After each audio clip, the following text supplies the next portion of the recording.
Hello दोस्तों, आज के इस वीडियो में हम आपसे दिनेश लाल यादव यानी कि हम लोग का प्यारा नाम निरहुआ की सिक्योरिटी गार्ड कितनी टाइट है, आज के इस वीडियो में हम आपको बताने वाले हैं। लेकिन ये बताने से पहले मैं बता दूं, आपके हर किसी के मन में एक सवाल उबलता है कि कोई भी हीरो या दिनेश लाल यादव या खेसारी लाल यादव कहीं पर भी बाहर जाते हैं तो इनका जान को बहुत खतरा होता होगा। ऐसे ही मन में आपके सवाल बहुत होंगे, लेकिन इस सभी सवाल का आज मैं जवाब देने वाला हूं और सब सवाल क्लियर कर देने वाला हूं। तो वीडियो को आप लास्ट तक देखिएगा। चलिए वीडियो को शुरू करते हैं। आज हम इनकी सवाल का क्लियर आपको जवाब देने वाले हैं। सबसे पहले हम आपको बता दें, इनकी जो सिक्योरिटी होती है वह एक देश के प्रधानमंत्री के बराबर होती है, यानी कि हमारे देश के जो प्राइम मिनिस्टर हैं उनके बराबर की इनकी सिक्योरिटी होती है। इनको भी मिले रहते हैं ब्लैक कमांडो, जो कि दूर से ही शूटिंग करने में माहिर होते हैं। ब्लैक कमांडो की खासियत है, उनको बहुत अच्छी से ट्रेनिंग दी जाती है।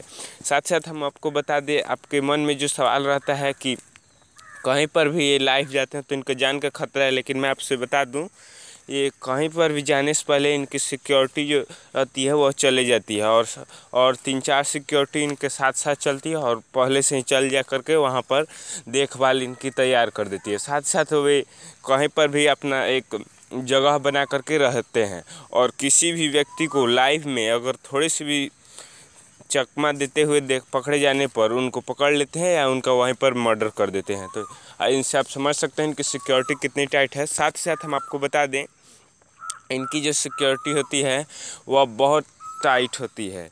ऐसा हम इसलिए कह रहे हैं क्योंकि कहीं पर भी अगर आप लाइव शो में बंदूक लेकर जाते हैं तो आप पकड़े जाएंगे, क्योंकि लाइव शो में जाने से पहले सब कुछ चेक इन होता है वहाँ पर।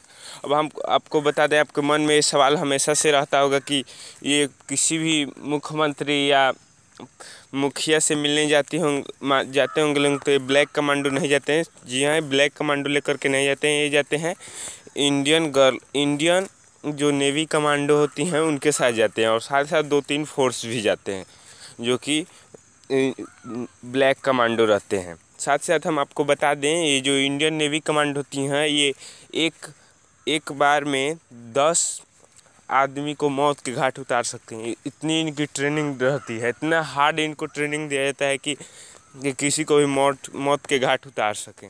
तो इससे आप समझ सकते हैं, यहाँ पे देख भी सकते हैं कि यहाँ पे बंदूक के लिए कितनी सेना तैनात है। इसी तरह आप सोच सकते हैं कि कितनी तैनात है। अब हम आपको बताते हैं, मुख्यमंत्री या किसी भी गांव के मुखिया से मिलने जाते हैं लोग, ये तो बाई चांस ही जाते हैं लोग, नहीं तो नहीं जाते हैं लोग, तब इनकी सिक्योरिटी बहुत बढ़ा दी जाती है। साथ ही साथ ये जो महिला कमांडो जाती हैं ये बहुत जाती हैं, 2-3 गाड़ी में जाती हैं। साथ ही साथ ये पहले से भी जा कर के वहाँ पे रहती हैं, ताकि गांव के या जहाँ पर भी जा रहे हैं उनसे भेंट मुलाकात करके वहाँ पे सब कुछ अपना स्थिति बनाए रखें। हम आपको बता दें, जो महिला नेवी कमांडो होती हैं ये बहुत एक्सपर्ट रहती हैं। एक बार में मैंने 10 आदमी को बताया, लेकिन इतने एक्सपर्ट हैं कि एक बार में ये 20 को भी मौत के घाट उतार सकती हैं। तो इनसे आप सोच सकते हैं कि दिनेश लाल यादव यानी कि निरहुआ की सिक्योरिटी कितनी टाइट है। यही थी मेरे को आपको बतानी थी। अगर आपको वीडियो अच्छा लगा तो प्लीज़ एक लाइक कर दीजिए और साथ ही साथ एक कमेंट कीजिए कि एक हीरो यानी कि दिनेश लाल यादव या किसी भी भोजपुरी हीरो की सिक्योरिटी ज़्यादा ज़रूरी है या प्रधानमंत्री के। प्लीज़ अपना एक कमेंट देते जाइए। आपके एक कमेंट से हमें बहुत प्रभाव पड़ता है, आपके एक कमेंट बहुत महत्वपूर्ण है।